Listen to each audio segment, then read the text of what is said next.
और क्या हाल चाल है? सब लोग ठीक हैं भाई? बहुत अच्छी बात है। तो मैं आज आपकी फिर से ब्लड रिलेशन यानी रक्त संबंध की अगली क्लास लेकर आ गया हूँ। तो आपकी ये छठवीं क्लास लेके आया हूँ। पीछे की सारी क्लास आपने देख लिया होगा।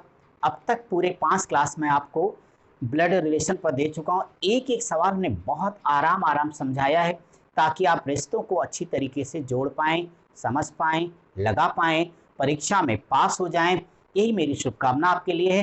तो इसी बात पर कॉपी पेन निकालिए, आज की क्लास को शुरू कर देते हैं। तो चलिए रिश्ते को आगे बढ़ाएंगे और आज हम ब्लड रिलेशन यानी रक्त संबंध की छठवीं क्लास करेंगे, है ना? तो रक्त संबंध डे 6। हम लोगों ने पीछे की क्लास में क्वेश्चन नंबर 13 तक कंप्लीट कर दिया था, क्यों भाई? यही ना? ठीक है। तो आज की क्लास शुरू होगी क्वेश्चन नंबर 14 यानी 14 नंबर से। देर किस बात की, फटाफट शुरू हो जा। क्वेश्चन नंबर 14 क्या है आपका? तो क्वेश्चन नंबर 14 हम आपके साथ लिखते भी चलते हैं, आप साथ ही साथ देखते चलिएगा चूंकि कोड वाले सवाल हैं। यहां सबसे पहले लिखा है कि ए प्लस बी। ए प्लस बी का अर्थ है ए तथा बी दोनों भाई हैं।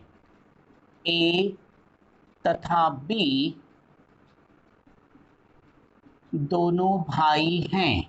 ये पहला इक्वेशन दे दिया गया हम लोगों को, इक्वेशन फर्स्ट। फिर ये कहता है बी गुणे सी का अर्थ है, तो बी इंटू सी मीन्स क्या लिखा? बी सी की पत्नी है, तो बी सी की पत्नी है। ये इक्वेशन सेकेंड है। सी माइनस डी का अर्थ है, क्या अर्थ है बोलो? तो सी माइनस डी का अर्थ है डी सी की पुत्री है, डी सी की पुत्री है। केयरफुली क्वेश्चन को पढ़ना सारे लोग। ये है आपका इक्वेशन नंबर थर्ड। तो कह रहा है ये, तो एक व्यंजक दिया गया तो कहता है तो व्यंजक ए गुणे बी प्लस सी माइनस डी में बी किस प्रकार डी से संबंधित है। ये एक बढ़िया मजेदार सा सवाल है। जरा आप कोशिश करिए, आंसर है तो फटाफट कमेंट करके बताओ हमें। और बहुत जल्दी मेरे शेरों, 10 सेकंड से ज्यादा नहीं लगना चाहिए। यहां पे ऑप्शन पहला लिखा हुआ है भाई, और दूसरा ऑप्शन है भतीजा, भाई भतीजा। तीसरे में चाचा, और चौथे में क्या भाई? पिता है। आ गया ये क्वेश्चन आपका। अब अगर मैं इस क्वेश्चन के लिए आपसे बातचीत करूं, मुझे तो करना ही पड़ेगा। तो आपको ये पता है कि ऐसी क्वेश्चन जब भी हमें मिले मेरे मित्रों, तो हमने क्या कहा था कि ऐसे क्वेश्चन में जितना इनको लिखना आप लिखने देना, आप फालतू का सवाल मत पढ़ना। सबसे पहले ये देखना कि हमसे क्या पूछा। तो हमसे ये पूछा गया, एक इक्वेशन दिया गया और इस इक्वेशन में बी और डी का रिलेशन क्या होगा, इस दिए गए 4 ऑप्शन में से लेना है। मैंने यहाँ पे उतार लिया इसको, ए इंटू बी हो गया और प्लस सी माइनस डी। यहाँ तक ठीक है। अब आपको ये समझना पड़ेगा कि इस सिचुएशन में सच बताओ तो जब बी और डी का रिश्ता, तो इसको बिना निकाले भी मेरा क्वेश्चन सॉल्व हो जाएगा। मेरी बात समझ रहे हो? फिर भी हम क्लास में, तो इस नाते हम पूरा निकाल के आपको दिखा देते हैं। अब यहाँ ये देखना था कि चिन्ह, तो यार देखो, गुणा का भी हो गया, प्लस का भी, माइनस, यानी जितने साइन दिए गए सब पर ये सवाल पूछ लिया। तो साइन से तो हम नहीं बच पा रहे, कोई टेंशन लेने की जरूरत नहीं है। चलिए एक एक रिश्ते को यहाँ निकालते हैं। सबसे पहले आप निकालोगे ए इंटू बी का मतलब, ये कहाँ से निकलेगा बाबू? यहाँ से। तो यहाँ लिखना ए, यहाँ बी, तो ये हो जाएगा ए बी की पत्नी है। इसका मतलब ए इस बी की पत्नी है। सवाल में रोल तो नहीं है, लेकिन चलो लिख लिया जाए, ठीक। बी प्लस सी का अर्थ, तो भाई बी प्लस सी का अर्थ तो यहां से निकलेगा, क्यों? यही ना। इसका मतलब बताओ बी सी दोनों क्या हो जाएंगे? भाई हो जाएंगे। ये भी फैसला हो गया। तो ये बी और ये सी, ये दोनों आपस में क्या हैं बोलो? ये भाई हो गए। अच्छा है। सी माइनस डी का वही अर्थ जो यहां लिखा है, देखो यहां भी सी माइनस डी ही लिखा है, इसका मतलब क्या हो जाएगा, डी सी की पुत्री है, राइट। तो जो डी है इस सी की पुत्री है, सी की पुत्री यानी बेटी है। मुझे ये बताओ, अगर इसकी बेटी है तो फिर ये इसका फादर यानी पिता हुआ ना, बोलो। अगर ये पिता है तो ये दोनों आपस में फिर भाई हैं पहले से ही, पिता का भाई चाचा कहलाता है, यस और नो, बोलो भाई। तो पिता का भाई चाचा, क्या है आपका सवाल? आपका क्वेश्चन ये था कि बी डी से कैसे रिलेटेड है, क्या संबंध लगेगा। तो निश्चित तौर पे इस पे शंका की कोई बात ही नहीं है, बी इस सी का क्या लगेगा, चाचा। तो ये हो जाएगा बी सी का चाचा। तो यहां कह देना कि अतः बी सी का चाचा है बी डी का,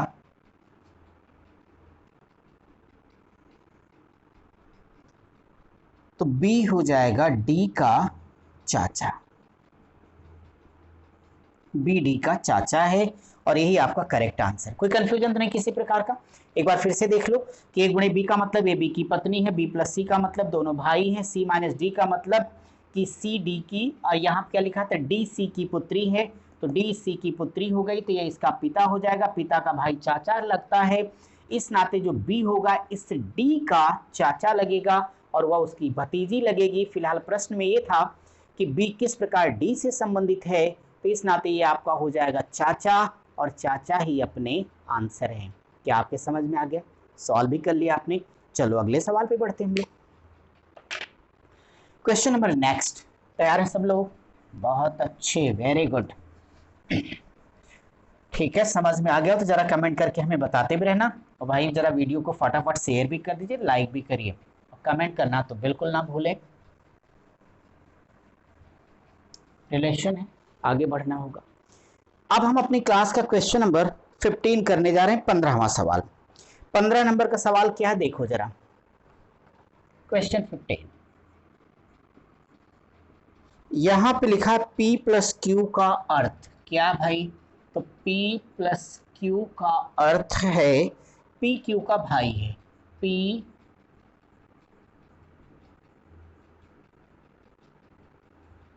क्यू का भाई है, नंबर 1। P माइनस क्यू का अर्थ, तो P माइनस क्यू का अर्थ दिया गया P क्यू की बहन है, तो P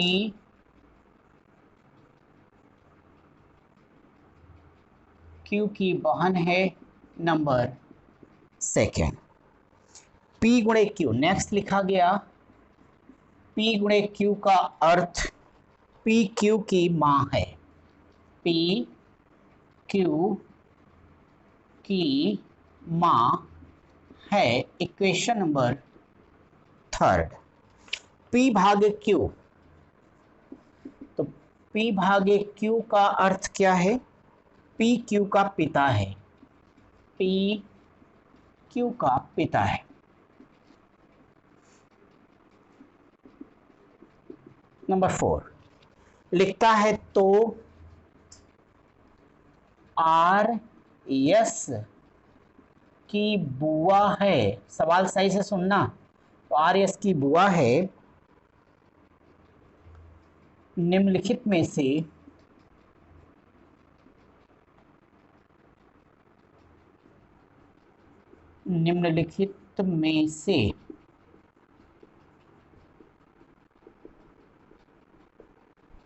कौन सा समीकरण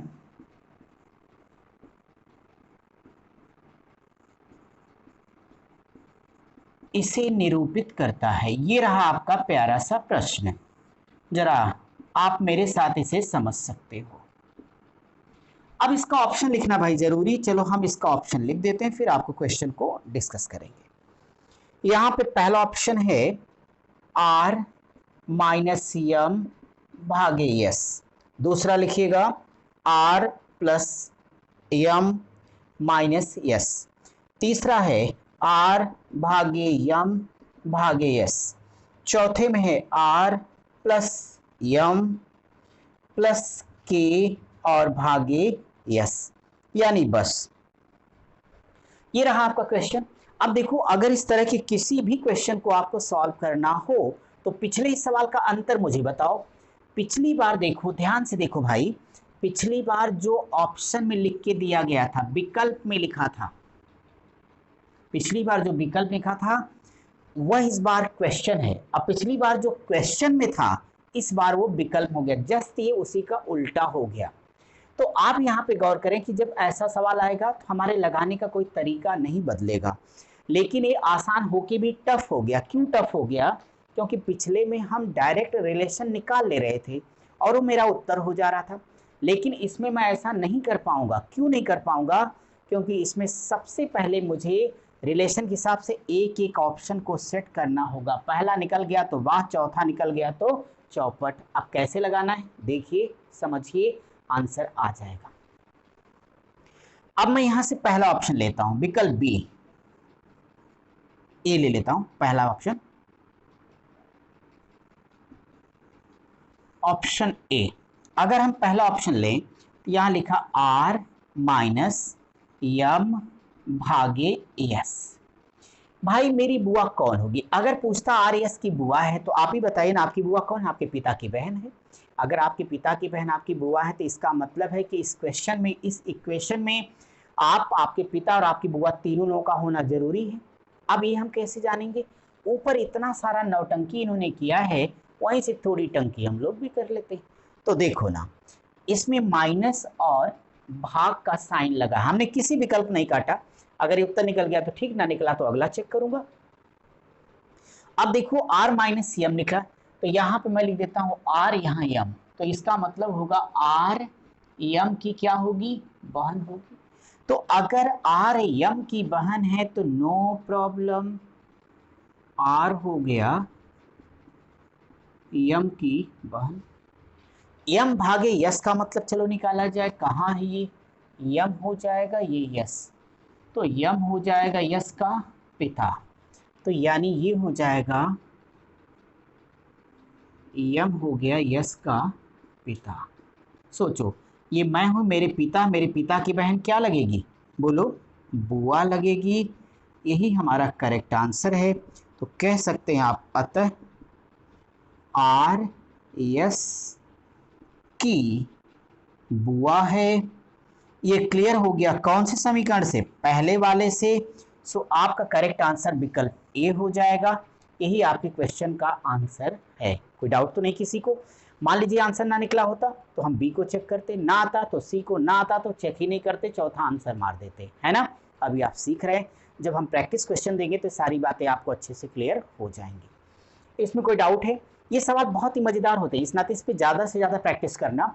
उसके पीछे रीजन एक ही है भाई, कि दिए गए इन तमाम विकल्पों में से आपको ये चेक करना पड़ता है कि वास्तव में कि हमारा उत्तर कौन होगा। अगर आप कंसंट्रेट हैं तो ऐसे हर सवाल को बहुत आराम से आप लोग कर पाएंगे। चलिए भाई, आज की मैं क्लास ज़रा यहीं तक रखता हूँ, आपसे मिलता हूँ अगली क्लास में। तब तक आप सब पढ़ते रहिए, स्वस्थ रहिए, मस्त रहिए। Thank you.